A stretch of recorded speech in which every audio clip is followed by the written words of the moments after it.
파키스탄의 핵 개발은 인도와의 역사적 갈등에서 출발합니다. 1947년 인도와 파키스탄은 각각 독립하면서 국경 문제와 종교적 차이로 인해 여러 차례 전쟁을 겪었습니다. 1971년 파키스탄이 인도와의 전쟁에서 패배하고 방글라데시를 잃으면서 국가 안보에 대한 위기의식이 극대화되었습니다. 이후 1974년 인도가 최초로 핵실험에 성공하면서 파키스탄의 핵무기 개발의 필요성을 인식했습니다. 당시 파키스탄의 수상인 줄피카르 알리 부토는 우리도 풀을 뜯어 먹을지언정 핵을 개발해야 한다라고 선언했습니다. 이는 국가 생존을 위한 선택이었습니다. 1970년 후반 파키스탄은 중국의 지원을 받으며 핵 개발을 본격적으로 시작했습니다. 이 시기 파키스탄의 과학자 압둘 카디르 칸이 네덜란드에서 우라늄 농축 기술을 획득하고 이를 바탕으로 파키스탄의 핵 프로그램을 이끌었습니다. 당시 서방 국가들은 파키스탄의 핵 개발을 저지하려 했으나 중국과의 협력 그리고 중동 일부 국가들의 재정적 지원 덕분에 이를 극복할 수 있었습니다.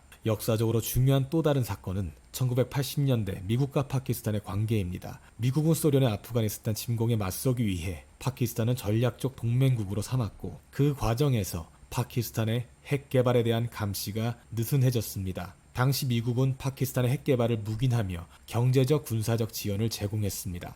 1998년 인도가 다시 핵실험을 감행하자 파키스탄도 곧바로 대응했습니다. 5월 28일 파키스탄은 차가의 핵실험을 성공적으로 진행했고 이는 파키스탄이 공식적으로 핵무기 보유국이 되었음을 선언한 사건이었습니다. 이 실험은 인도와의 균형을 맞추고 파키스탄의 국가적 자존심을 지키기 위한 상징적인 행위였습니다. 이 모든 역사적 배경은 파키스탄의 핵무기 개발이 단순한 군사적 도발이 아니라 국가 생존과 안보를 위한 필수적인 선택이었다는 것을 보여줍니다. 파키스탄의 핵 개발은 과학적 기술 발전과 밀접하게 연결되어 있습니다. 특히 우라늄 농축 기술과 플루토늄 생산 기술이 핵심입니다. 파키스탄은 처음부터 이러한 기술들을 확보하기 위해 여러 국제적 경로를 통해 접근했습니다. 1970년대 후반 파키스탄의 과학자 압둘 카디르 칸 박사는 네덜란드에서 일하면서 우라늄 농축 기술을 익혔습니다. 그는 원심 분리기를 이용해 우라늄을 고농축 우라늄으로 만드는 기술을 파키스탄으로 가져왔습니다. 파키스탄의 첫 번째 농축 우라늄 시설은 카후타에 세워졌습니다. 1980년대 초반까지 카후타 시설에서 우라늄 농축이 성공적으로 이루어졌으며 이는 핵무기 개발의 과학적 기반을 마련했습니다. 원심 분리기 기술은 당시 국제적인 제재와 감시를 피하기 위해 비밀리에 발전시켰습니다. 또한 파키스탄은 플루토늄 생산 기술도 확보했습니다. 플루토늄은 또 다른 핵무기 제조의 필수적인 물질입니다. 파키스탄은 플루토늄을 생산하기 위해 중수로를 이용했습니다. 1990년대 중반에는 쿠샤브 지역의 중수로를 건설하여 플루토늄을 생산할 수 있는 능력을 갖추게 되었습니다. 파키스탄의 핵무기 개발은 국제적인 감시와 제재를 피해 비밀리에 진행되었습니다. 이를 가능하게 했던 중요한 요소 중 하나는 파키스탄의 과학자들이 구축한 비밀 네트워크입니다. 이 네트워크는 핵 개발에 필요한 기술과 자재를 조달하는 핵심적인 경로로 작용했습니다. 특히 파키스탄은 유럽의 여러 회사를 통해 원심 분리기 부품을 확보했습니다. 당시 파키스탄은 원심 분리기 부품을 조립할 능력이 부족했기 때문에 이 부품을 해외에서 수입해야만 했습니다. 칸 박사는 네덜란드와 독일에서 활동하는 여러 공장을 통해 이러한 부품을 불법적으로 들여왔습니다. 핵 개발에 필요한 기술 역시 이 네트워크를 통해 도입되었습니다. 1980년대에는 파키스탄 과학자들이 독일, 스위스, 그리고 영국을 포함해 여러 나라에서 기술을 빼내왔습니다. 예를 들어 스위스에서 파키스탄에 도입한 기술은 원심 분리기 기술을 개선하고 우라늄 농축의 효율을 높이는 데 큰 도움을 주었습니다. 또한 영국에서 수입한 전자기기들은 핵무기 개발에 필요한 정밀 측정을 가능하게 했습니다. 파키스탄의 핵 과학기술 발전은 여러 국가의 지원과 연결되어 있습니다. 특히 중국은 1980년대 후반 파키스탄의 핵기술을 전수한 것으로 알려져 있습니다. 중국은 파키스탄의 핵무기 설계도와 관련 기술을 제공했고 이는 파키스탄이 핵무기 제조 과정을 빠르게 진행하는 데 중요한 역할을 했습니다. 파키스탄은 또한 원자력 에너지를 평화적으로 이용하는 데 명목하에 국제원자력기구 IAEA의 일부 기술을 받아들였습니다. 그러나 이 과정에서 획득한 기술들이 결국 군사적 목적으로 전용된 사례도 존재합니다. 특히 방사성 물질을 안전하게 관리하고 처리하는 기술은 핵무기 개발의 중요한 기초가 되었습니다. 파키스탄의 핵 개발을 본격화하게 된 주요 정치적 사건은 1971년 방글라데시 독립전쟁입니다. 이 전쟁에서 파키스탄은 인도와의 전쟁에서 패배하고 동파키스탄, 현재 방글라데시를 잃었습니다. 당시 파키스탄의 대통령이었던 주피카르 알리 부토는 패배 후 국가 존립의 위협을 강하게 느꼈습니다. 1972년 부토는 인도와의 군사적 균형을 맞추기 위해 핵 우산을 확보해야겠다고 공식적으로 선언했습니다. 이 발언은 파키스탄 내외에서 큰 정치적 반향을 일으켰고 핵무기 개발의 정치적 정당성을 부여했습니다. 1980년대 파키스탄은 아프가니스탄 전쟁 동안 미국과의 외교적 관계를 활용하여 핵무기 개발을 진행했습니다. 당시 소련의 아프가니스탄 침공에 대응하여 미국은 파키스탄을 중요한 전략적 동맹으로 삼았습니다. 이 과정에서 파키스탄의 핵 개발에 대한 미국의 제재와 감시는 상당히 느슨해졌습니다. 미국은 공식적으로 파키스탄의 핵 개발을 반대했으나 아프가니스탄에서의 소련 저지를 위해 파키스탄의 군사적 경제적 지원을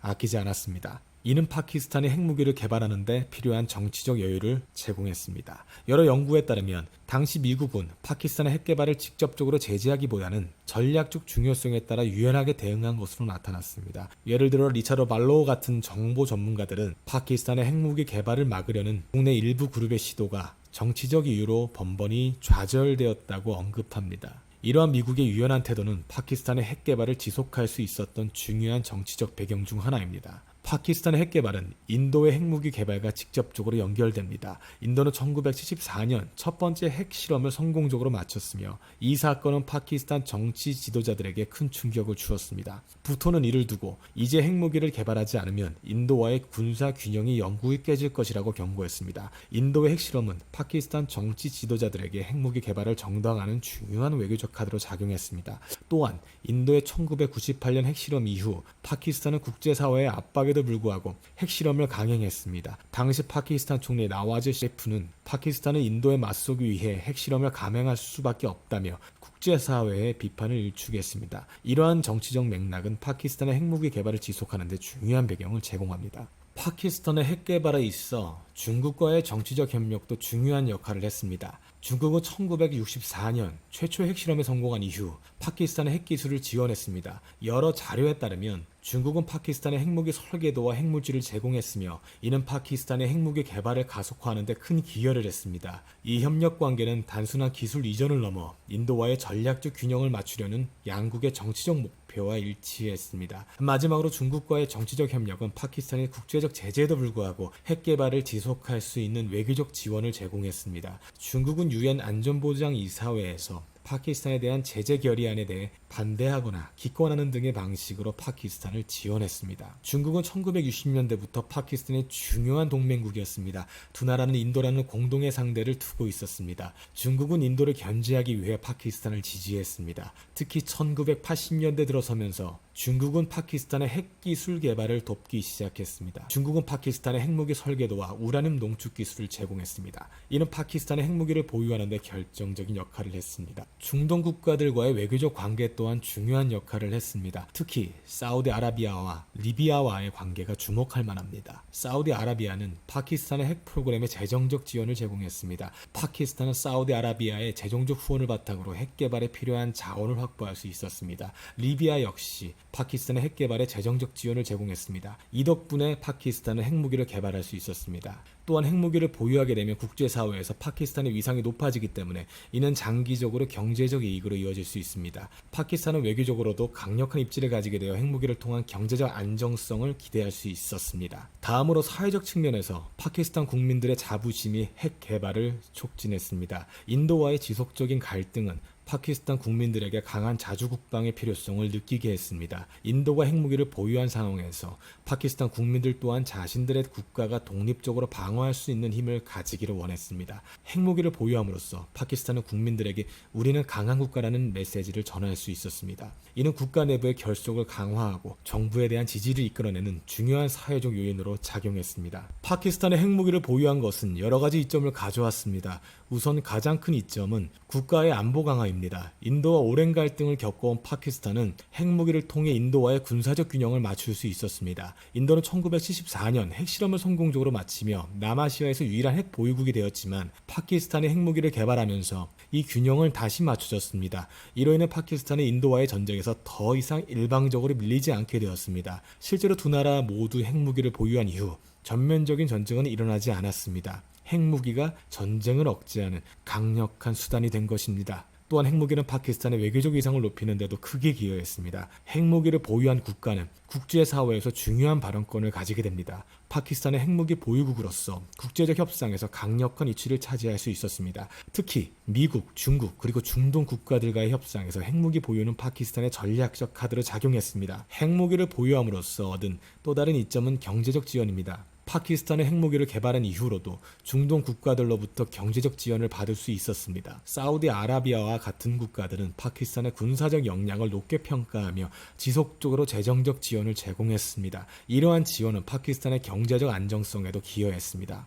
핵무기를 보유함으로써 파키스탄은 경제적으로도 이득을 얻게 된 겁니다. 핵 보유는 파키스탄의 외교적 교섭력을 높여주었고 국제사회에서의 더 큰 역할을 할 수 있는 발판이 되었습니다.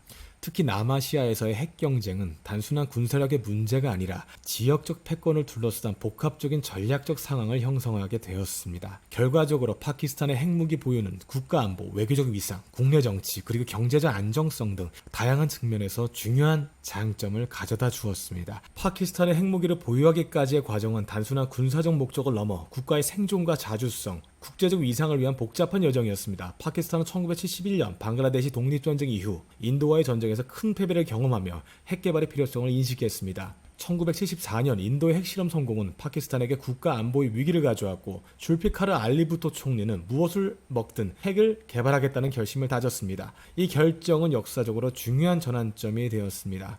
결론적으로 파키스탄의 핵무기 보유는 다양한 요인이 결합된 결과입니다. 인도와의 군사적 균형, 외교적 협상력, 기술적 발전, 그리고 국민적 자부심이 모두 핵심 역할을 했습니다. 파키스탄은 이 과정을 통해 단순히 군사적 강국이 되는 것을 넘어 국제사회에서 더 큰 역할을 할 수 있는 강력한 도구로 확보했습니다. 핵무기는 파키스탄에게 국가 생존의 중요한 수단이 되었으며 이는 단순히 군사적 억지력을 넘는 의미를 지니고 있습니다.